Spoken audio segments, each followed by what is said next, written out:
জার্মানির শিল্প ও বাণিজ্যের অন্যতম মূল প্রাণপ্রবাহ রাইন নদী, কিন্তু তীব্র দাবদাহ আর দীর্ঘ অনাবৃষ্টিতে নদীটির পানির স্তর এখন তলানিতে।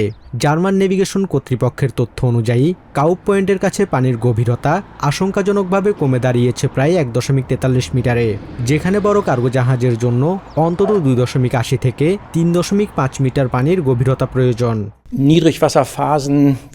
পানি কম থাকার কারণে জাহাজগুলো পানির নিচে তলিয়ে যাওয়ার ঝুঁকিতে থাকে। কাউপ পয়েন্টে বর্তমানে মাত্র 1.34 মিটার গভীরতা থাকায় জাহাজগুলো পূর্ণ সক্ষমতা নিয়ে চলতে পারছে না। বাধ্য হয়ে তাদের ধারণ ক্ষমতার অর্ধেক বা 4 ভাগের 1 ভাগ পণ্য বহন করতে হচ্ছে। শস্য, কয়লা, আকরিক ও জ্বালানি তেলের মতো গুরুত্বপূর্ণ কাঁচামাল বহনের প্রধান রুট এই রাইন নদী।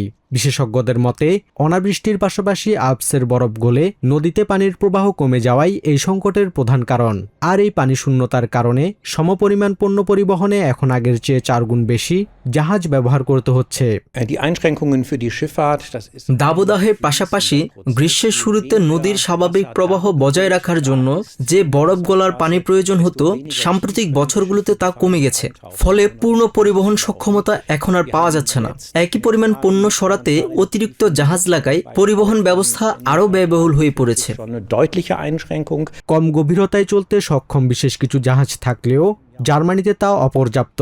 2022 সালের ভয়াবহ খরার মতো আবারও পণ্য সরবরাহ ব্যবস্থা ভেঙে পড়ে জার্মানির অর্থনৈতিক পুনরুদ্ধারের গতি থমকে যাওয়ার গভীর আশঙ্কা তৈরি হয়েছে।